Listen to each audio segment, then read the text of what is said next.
Hi, I'm Owen from Rask Australia. Thanks for tuning in to the Rask Network. Before we get into today's show, there are a few things we have to go over. Firstly, what you're about to hear and see is limited to general information only. It's not personal financial advice like you get from a financial planner. Also, it's important to remember that past performance is not indicative of future performance. That means that anything that's happened in the past, or we say today, is not necessarily going to reflect what happens in the future. Lastly, please consider that any of the guests or myself are featuring on this program may have a financial interest in some of the products or shares mentioned. That's enough from me. I hope you enjoyed today's program. Kay Campbell, welcome to this episode of the Australian Finance Podcast. It is good to be back, Owen, for our very first episode that we're recording in this new financial year. Yes, it is exciting times. We're finance people and it is the new financial year, which means new year, new you. Yeah. We can say that twice. We can say it now and in January.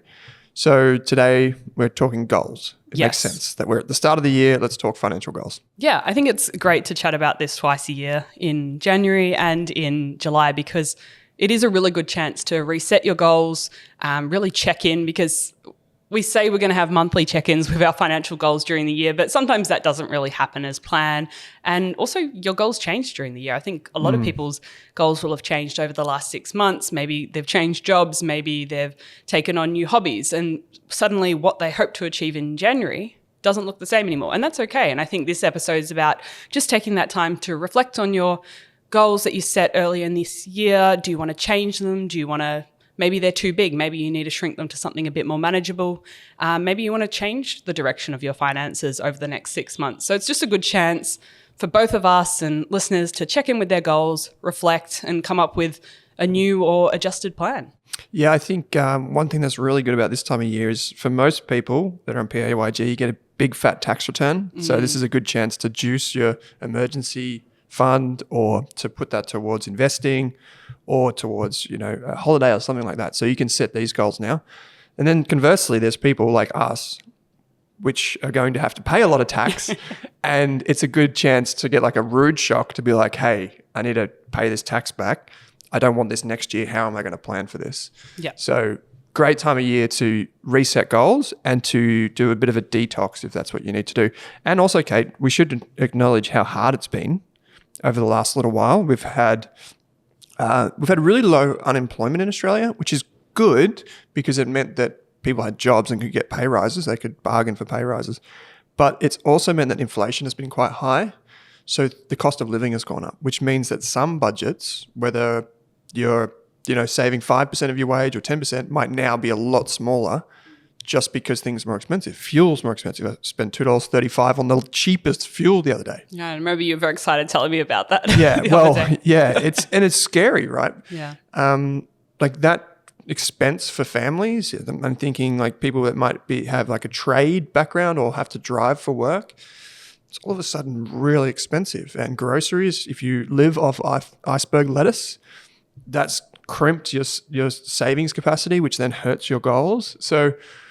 And even mortgage repayments, interest rates. Most of the banks have increased their rates over the last couple of weeks. Everyone's been sort of waiting with bated breath, watching what the RBA is doing and trying to look, okay, is my bank increasing my variable home loan? What are the fixed rates doing? And so that's suddenly costing more for people. Maybe it's $10 for some people. Maybe it's a couple of $100 a month for other people. And so that's suddenly taking more of your discretionary income away. Yeah. So if you have a variable component of your home loan, that's gone up. Basically every bank. Like some banks we saw just in the last week, we saw CBA, which is the biggest lender in Australia, increase interest rates by 1.4%. And then we're recording this on July 6th. The RBA, which is the Reserve Bank, increased interest rates yesterday by 0.5%. So you can expect all of the banks to further increase their variable rates. So, and then fixed rates have gone through the roof. It's almost not worth it now. So for most people, that's the biggest expense. I was on Finder earlier this week and I noticed like what is the number one reason that people are stressed, and it's mortgage or rental payments. Yeah. The second thing is groceries. And both of those things have gone way up. So now is the time to get more prudent with your spending, to get more prudent with goal setting and to actually sticking to it. So, 2021 had its challenges with COVID and everything, but it was actually a very good year for people to save and to invest. 2022 is looking like it's going to be harder. So that means like knuckling down a bit, saving a bit more and setting those goals and sticking to them. Yeah, making sure you've got that emergency fund. And I guess that's why we're checking in with our goals, because if you are having to spend a bit more on your mortgage, you might not be able to put as much towards another financial goal, or you might need to make up the difference through a side hustle or increasing your income or doing something else. So that's why I think now is the perfect time with tax refunds, changes in interest rates, and just being the middle of the year.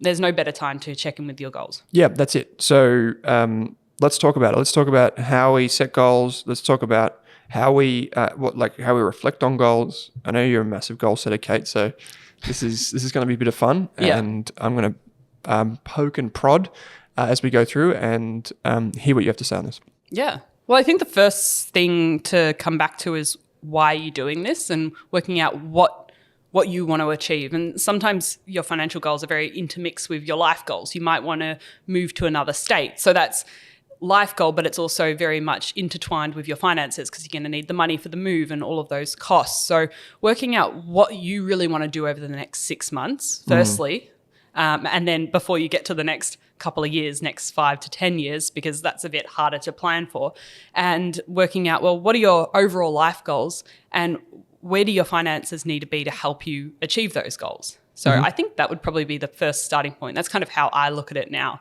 rather than just setting, okay, I want to save $1,000 before Christmas. Well, why do I want to save $1,000 for Christmas, and how does that fit in with my overall plan for the year? So would you start with, so you're saying start with like 6 months? Or, yeah, I think that's the easiest, because so what do I want to achieve or get to, or where do I want to be by Christmas time? So then you can start with those short-term financial goals, because you're going to be working towards them in a different way. So for me, if I'm working towards a short-term financial goal, it's going to be more like, okay, if I want $500 by Christmas time, I'm going to work out, okay, how much does that mean every fortnight or month I need to put away before Christmas time? And is there a way to automate that? Do I have enough coming in each month and enough left over after all of my bills and expenses for that goal? So is it realistic? And then can I automate that goal? And maybe it's not realistic, but I could work a couple of extra hours on the weekend to work towards that goal. So that's why I'd start with the short-term goals first, because they're quite finite. There's a very clear end date. Okay, I'm going to get this to this goal by December, and you can work out a really clear plan. So I think they're the easiest to start with, because those longer term goals start becoming a little bit more complicated to work out. Yeah, okay. So so we've got what we want to achieve, basically. For a lot of people, maybe this is like, I want to save more for Christmas and go on a holiday. I know a lot of people want to go overseas this Christmas for the first time. So like yourself, yes. maybe early next year. Fingers crossed. Fingers crossed. Finally get to London and watch a play. And so you're saying, like, let's set them now. Let's think about them. Yeah. And then let's work backwards. So what do I need to save per week? How does that fit into my broader budget? And if we can automate. Yeah. Okay. Good. As part of the road trip series of courses, our new courses on risk education, we'd go through all of the psychology of money, but also the budgeting side of things. So how to think about, I guess, where you spend, what your values are, what your beliefs are about money, try and break them down, and then set those goals, right? Yeah, because I think you need to work out what you value and how you feel about money before you set those goals. So I think even if you want to have a look, a brief look through the Psychology of Money road trip, which is free, we'll put a link in the show notes. I think that's a good place to start, just to start thinking about what you actually want and what you value. Because if you really want to travel and you don't value spending on sort of food and coffee as much, or maybe over the next 6 months you can cut down spending in that so you can have that trip at the end of the year. So it's sort of coming back to that and working out why you want to do it, what your values are. And as we've talked about a few times on podcasts before, the what brings you joy activity, and working out where do you actually want to spend your money over the next 6 months. I like it. So it's actually something that we've got here in the show notes, which you put together, Kate, which is something that I have noticed quite a few times over the years, is the ANZ Adult Financial Wellbeing Survey. I think it's maybe worth talking about how you determine like your financial well-being and how you feel about your money situation. Because I think if people checked in with themselves a bit more often, they would maybe see it's not as bad, and they can maybe practice like positive self-talk to get themselves in the mood and understand that, hey, yeah, you might not have saved $300 this fortnight, but you saved $100, and that's still fantastic. So a lot of people can get down, but how can we think about this? Yeah, it's super important to be kind to yourself through this process because there's always things happening outside of your control. Maybe you've lost your job, and that means you can't achieve all of the goals you hope to achieve by the end of the year. Yep. And that's sort of coming to terms with that can be really challenging. And so just being kind to yourself through that process. But even we were having a look at that financial wellbeing survey, and they kind of look at 4 different factors when they're trying to work out what your current level of financial well-being is. And there's more research in the study, but the questions are, how comfortable are you meeting everyday commitments? So things like the bills, groceries and rent, which right now might be a little bit harder. So thinking about, can you meet those everyday commitments? Thinking about how comfortable you feel about your financial situation over the next 12 months. So whether you have debt or an emergency fund, like how confident do you feel that you can financially support yourself over the next 12 months? And for some people, they might feel pretty comfortable, and others might be really struggling right now and going, okay, I really want to focus on feeling more financially comfortable, because there's so much of that ties into our emotional well-being. And we often don't talk about it, but our finances play a massive part in how we feel about life. Absolutely, they do. So that's really, I think... It's no question. Yeah, it's one of the biggest things in people's lives, right? Financial stress is sometimes more powerful than almost every other type of stress that you can succumb to. Yeah. One of the others is, are you able to cope with a financial setback? So something like job loss, injury. So thinking about, do you have that emergency fund set aside? So I think a lot of listeners have mentioned to us that having that money set aside for their emergency fund has been super helpful in challenging times. And even in less challenging times, right now they might be worried just generally about the world, but they know they've got that emergency fund. So that helps increase their overall levels of financial well-being. It's funny you mentioned that. I feel like if we had a confessional on the Australian Finance Podcast and people were coming in and they'd say like, forgive me for I have sinned or something like this, the number one thing they'd say is, yeah, I know I should have had an emergency fund, but, and so many people, even in my personal life, say, I know you say to have an emergency fund, but it happens, right? But I think just on this, are you able to cope with a financial setback? Personally, I believe that right now is the time that you want to have a emergency fund. With interest rates going up, with the economy getting a bit shaky, with the stock market and all that bouncing all over the place, personally, like, this is not necessarily a forecast, I'm not doomsaying, but I think the economy is going to get weaker before it gets stronger. So that means we won't be able to sustain this level of unemployment. So at the moment, it's very easy to get a job. Go back 3 or 4 years, it wasn't this easy, particularly for older people or for people that, didn't come with skills necessarily. So now is the time to knuckle down, save, and really just cement your job as well. Make sure you're really valuable right now, because you don't want to be the person that comes in with job loss and says, oh, hey, I didn't have that emergency fund, even though I could have. And it's less glamorous. It's the time to save. Yeah. It's not as fun because you want as to put your money in an stocks or whatever. goal. Because we talk about investing all the time. It's not really saying I want to save $1,000 before Christmas before my emergency fund. Doesn't sound as cool, but I think it's so much more important for peace of mind, for your financial well-being, just for that confidence that you can set yourself up financially. And I think that's really the first step to financial freedom, is having that emergency fund. Yeah, absolutely. It gives you just like a soft pillow to land on when things go wrong. Yeah. So, yep, absolutely. And the fourth question about financial well-being is, do you have a positive view of your financial future? And that answer is going to be different for everyone, but I think that's a really good one to reflect on, and just thinking, are you optimistic about your financial future? Do you think you can increase your income in the future? Do you think you can put more aside in the future? Do you feel confident dealing with all the things life throws at you? And I think that emergency fund ties into it, and just feeling comfortable about, what money's coming in and out of your life. And that's why it's good to try doing a budget for a few months, just so you have an understanding of the flowing in and flowing out in your life. You know where all the money's going, you've allocated your bank accounts, you've automated what you can, and you just feel confident that you can manage the challenges that come your way. Yeah, I like it. So we talked about, just a moment ago, we talked about how all these questions that can help you determine your level of financial well-being. So how comfortable are you meeting financial commitments, like every day, like bills, groceries, fuel, whatever? How comfortable do you feel about your finances over the next 12 months? Are you able to cope with a setback? This is where you have that emergency fund, insurance, etc. And do you have a positive view of your financial future? They all impact that.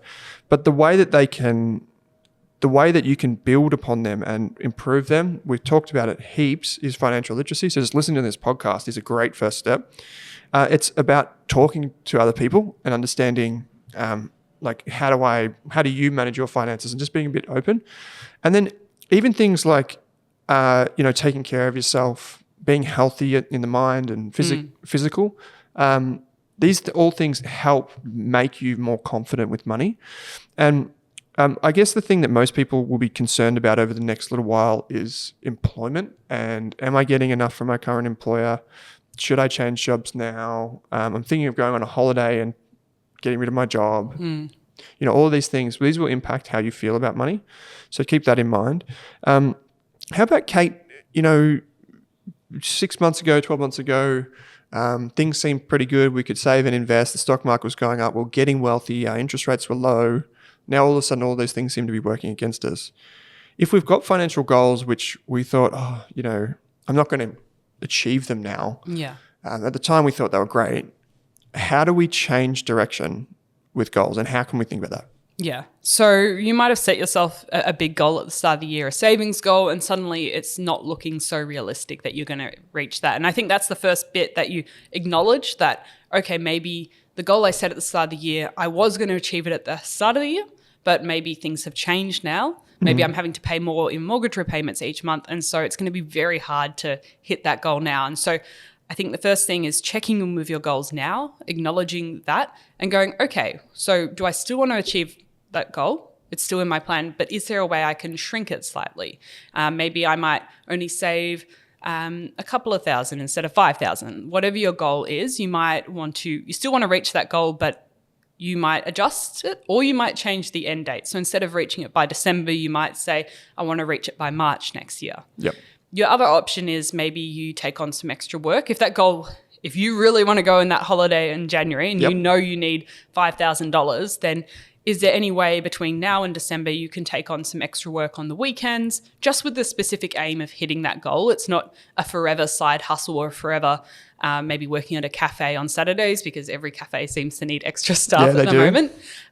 You might just say, okay, I'm going to do it for work an extra Saturday every week until December so I can reach this specific goal, because that goal is still really important to me. And so I think there's the main things. You might if that goal is still important to you, and that's something you need to check in with first, because there's no point working towards it if your life plan's completely changed. So then you just need to create a new goal. But I would say if the goal's still important to you, either reduce the target, extend the time frame, or find a way to increase income in other areas to funnel directly to that goal. Yeah, there's a long-term goal that we've got as an example here, which is someone that wants to buy a house and they need a $50,000 deposit. They want to do that in 5 years. So it's a long-term goal. They'll need to save $10,000 a year or $192 a week. So if that's your goal and you think, I'm not going to be able to save $192 per week given my change in circumstances, well, this is where you have a choice. As you said, you can extend that so you'd save less per week, or you could maybe get a shift or do some Airtasker work or drive for Uber or whatever you want to do to make up that, or maybe the goal has changed completely, in which case there's something else on your mind. So those are some of your options. And I think there are strategies around those, but checking in every so often, say every 6 months, is a good chance to be like, okay, is this goal actually realistic? Have I achieved that? Look backwards to look forward, to be like, how did I go in the past 6 months? Is it achievable going forward? Because if you set unrealistic goals, what you might find is that you get down on yourself when you're not achieving those goals. And it's okay if someone else is saving $500 a month and you're saving $200. So what? That's their life. This is your goal. If that's not achievable for you, envy is one of those 7 deadly sins that don't bring us any joy. Just try to kind of reframe it as best you can. Yeah. And I think it's also super important to make sure it's, as you said, realistic, and make sure you're not trying to say, I'm going to save $1,000 every month, but you only actually have $500 left after you pay your bills and all your entertainment costs and everything like that. So making sure it's realistic at the beginning and really putting timeframes. I find if I don't put a time frame on a goal, at least to hit a certain target, then it becomes really hard. Yep. And also thinking about, is it within your control? So saying I want a $10,000 share portfolio by December, That's really hard to control because you don't know what the market's going to be doing. Those particular things you invest in might not perform that well, or they might perform really well. You don't know. But I think it's much more important to focus on what you're putting into that savings account or to that portfolio, or the time you're putting into learning about different parts of investing. So focus on the inputs when you're thinking about what I'm putting away or what I'm learning every month. Yeah, I think that's important because there are so many things we can't control in finance. So just identifying those that we can control. We talked about this the other day, actually, just you and I, how people sometimes set a portfolio value for their goal. We see this. Net worth goals are quite common. Which, yes, they are really important. But once you reach a certain point, it actually turns out that the amount that you save has little bearing on the actual achievement of that goal. It actually turns out like what you're investing, and you can't control that in the short term. What you can control is the amount of fees that you pay, how often you save, how much you save, and just being smart about the way you manage your finances. Those are the things you can control. What you can't control is your returns every year. You might be able to control them over 5 or 10 years. You got to get a pretty good guess of where things are going to go. But at the end of the day, a lot of those things are uncontrollable. So if you say, I want my portfolio to be $10,000 in 6 months, and it's currently 9,800, and it falls in value, you might get really down on yourself because you think, I didn't achieve my goal. But your goal wasn't based on something you could control. So maybe if it was, in 2 years, it might be smoothed out a bit, but that's something that's important. Kate, you've got some examples here of some short-term goals and some medium-term goals. I know you like to break them down in short, medium, and long-term. Maybe you can give some examples of these. Yeah. So if people are like, what could my goal be? I haven't done this before, whatever. What can they start with? Yeah, so these examples were sort of based off someone that's working towards saving for a house deposit. Okay. So if they wanted to save 50 grand, like say over 5 years, they might decide, okay, I'm going to take the free property course on Rask Education to learn a bit more from an expert mortgage broker and buyer's advocate to just increase my overall awareness and start learning from other property podcasts and books and talking to experts. Maybe I'll get in contact with a mortgage broker. So doing small things like that is super important as well. It's not always just about the numbers. You might set up your budget so you know that, okay, I'm going to spend a little bit less on discretionary stuff, so I've got more to put away into my house deposit account. And then you might work out, okay, if I want to achieve this goal over 5 years, how much do I realistically need to put away every single month? And maybe you think, okay, over 5 years, hopefully I'll increase my income so I can increase that amount, but what do I realistically and what can I put away now each month? So setting up an automated payment into your labeled house deposit savings account. So these are kind of short-term goals because you can start actioning them over the next 6 months. And then maybe some medium-term goals will be increasing your income so you can maybe get there a little bit faster than 5 years by putting some more money aside. So you might upskill yourself in different ways. Start thinking about, I know Amy Lunardi talks about in the course, but building your sort of property profile of what are your must-haves, nice-to-haves. And these are good because they keep you on track to the goal. That kind of inspires you. Because if 5 years is a long time to work towards a goal, I've had 5-year goals and it sometimes feels like it's going forever, but it's good to keep inspiring yourself along the way because there'll be times where you'll go, why am I doing this? And you just need to remind yourself, as long as it's still something you want. You might change over 5 years, but just check in with that goal and keep learning and working towards it as you go. I like it. So these are just really simple things, and many of them actually don't cost you anything to implement. I want to really just emphasize the importance of automation, because what automation will do for you is it will help you put the big rock in, or big stone in your jar of income, so to speak. Like that's where your priority is. You're going to that first. And then you'll figure it out. You'll figure out all the rest of it. So put that in there first, and then let everything fall inside around that. So if saving for a house is more of a priority for you than a new car, well, automate that first, so that fires and you're seeing that savings kick in. I think one thing that people could do right now, if you're listening to this podcast, preferably if you're just sitting around or you're walking or whatever, is just stop for a second, hit pause on the podcast. In your phone or on a piece of paper, just write down what your short, medium, and long-term goal might be. You can pick one, just write it down in dot point right now, or use our PDF that's available on Rask Education, the 10 Things activity. That's a great one. All the courses for Road Trip have them in there too. Stop right now, hit pause, go do that, and just write them down. They can be very simple and set a reminder in your phone. If you hit pause, come back in a few seconds and we'll be waiting for you. So, Kate, now that we're at the end of the podcast, Yeah. what would you say are like your expert tips for helping people achieve their goals?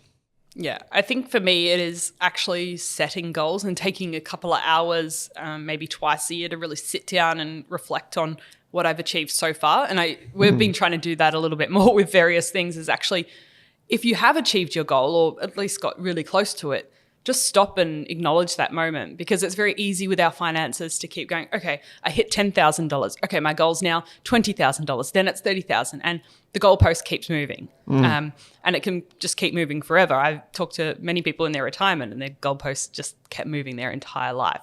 And so I think just take Good some point. time. Maybe you go out for brunch and just celebrate the fact that you managed to build a share portfolio over the last couple of years and that you've got to this point where you are now. And yeah, just sort of congrats, give yourself a pat on the back. I know everyone celebrates people buying their first property, but people don't really celebrate the fact that you now have a $20,000 or $30,000 share portfolio, do they? Yeah, no, they don't. Like you see the photo. You didn't get a photo of your house, by the way, but you see the photo of people No. outside their for sale sign outside the house. And I guess, yeah, just with tax time rolling around, many people will probably get a tax refund. And you can use that to celebrate, or you can use it to put towards your goals and accelerate your goals, which is really exciting too. And also pay rises tend to come this time of year. So why don't you just put that towards your goals, that extra bit of money, and put it automate it towards your goal, whatever that might be. Yeah. But I guess on the other tips, it would probably just be, for me, it was just putting a table in a Google Doc, writing what the goal is, why I'm working towards that goal, what my target date of completion, and sort of what are the action steps to get towards that goal. How am I, like, do I have sort of stages? So I want to hit this by this date, or like I want to have learnt about this or contacted this person by this date. So breaking the big goal into lots of smaller goals, whether you can automate part of it, whether you can put dates in your calendar for some of it, as much as possible structuring out that goal. So you're turning the big hairy, I want to save $10,000 into lots of smaller components, and you've got steps along the way and check-in dates along the way. And Yeah, it's really that's kind important. of how I do all of the goals. And sometimes you'll have too many goals. That's usually happens to me. I've got too many things and I have to realistically go, okay, I can't achieve all of those things over the next couple of years. Like I might be able to get anything, but I can't have everything. So I actually have an overflow section, and I have goals I still want to achieve, but not right now. And so okay. because I feel really bad to just like take it off the list completely. So I have a section there that it doesn't currently have an end date. It doesn't have an active savings plan. It doesn't have any action steps, but it's just sitting there so that when something comes off the list and I have some space, whether it's in time or my finances, because we don't have unlimited amounts of money, I can take one of those goals if I still want to work towards it and bring it back into the active working goals section. Interesting. I like that. That's like an optional extra. Yeah. Yeah, cool. There you go. I like it. Well, some Okay. people have a lot of different things they want to save for. They want to do this, this, and this. And you have to, I think really for a lot of people, it's one short, one medium, and one long-term financial goal. Yeah. Because otherwise you have money going everywhere, like $5 into this for 10 years and you don't really get anywhere. So I think to make meaningful progress, you'd need to focus on a couple of goals Yeah, I at agree. max in each section. I agree. My tips for the financial goals would be actually doing a reverse budget, so looking backwards. If you can look backwards and say, over the last 6 months, what have I saved? I would suggest grabbing a glass of wine. This is Kate asked me to bring a spicy tip to today's podcast. Painful for you with all the renos. Yeah, I would say Radio Boca Tempranillo. It's from Monique's. Yeah, I can see over there, Monique. It's from your old country, so it's Italia.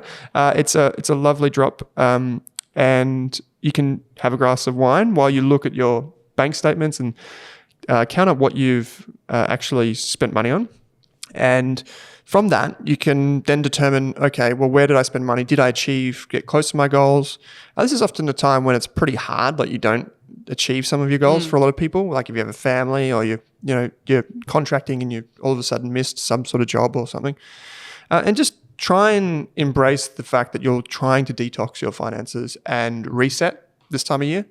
And the other thing is, once you identify the good and the bad, try and automate as much as you can. So that can be like in your bank, whatever bank app you use, go in there and have automated transfers.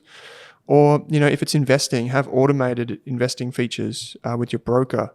If it's inside Super, if you want to save inside Super, you can do a salary sacrifice through your employer. Most employers offer that, or you just pay the money in. It's pretty simple. But those automations take away a lot of the headaches. And they do, as you said, they kind of prioritize things. So that would be my tip. If anyone has a tip for a nice red wine, it's winter, so please write into us. Let us know. I'm at Owen Rask on Twitter and on Instagram. And Kate, this is a fantastic way to spend the new financial year, is just resetting or improving or changing our goals for the better. Yeah. And before I wrap up today, I actually asked our listeners on Instagram yes, you did.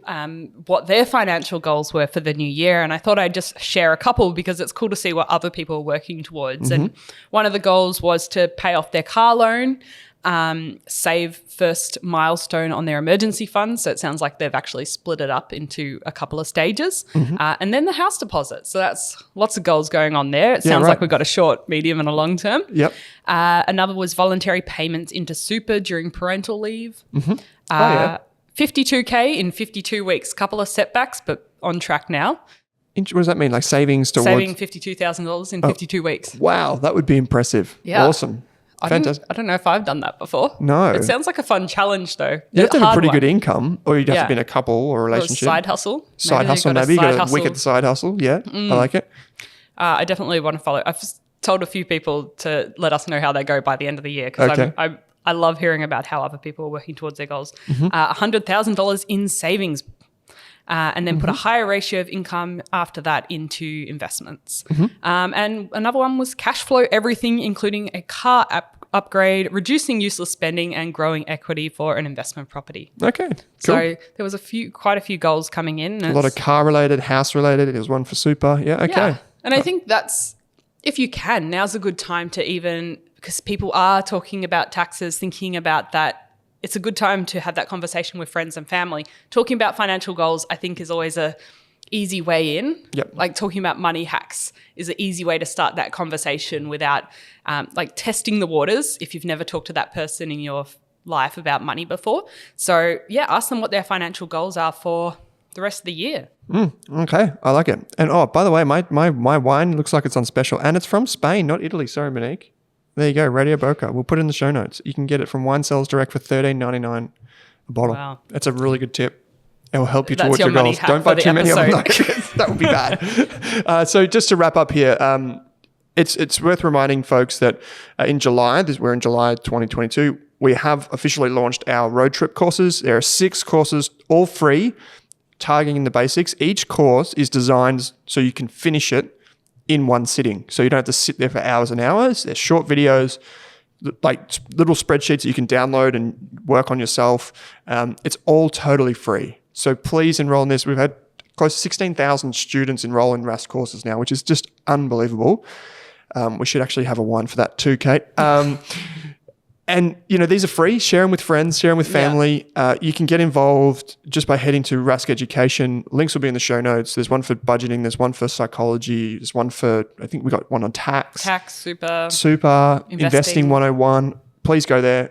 We've collaborated with Tash Invests, who's been on the show a few times. So wonderful courses, all available there. Kate, well, let's check in 6 months and see how these goals of yours have gone. Yeah. Yep. And I'm looking forward to hearing about everyone else's goals. So feel free to message us at any time. I just love hearing what other people are working towards. I think it's so cool that people talk about their financial goals, at least more than they used to. And it's about small bits lots of times, whether that's your investing philosophy or your goals. Yep. You're just trying to work out what the next best step is. You might not know all of the directions on how to get to your endpoint, but you want to keep taking small steps in the right direction. I like it, Kate. Thanks for joining me on this episode of the Australian Finance Podcast. Wonderful. Thanks for listening, everyone.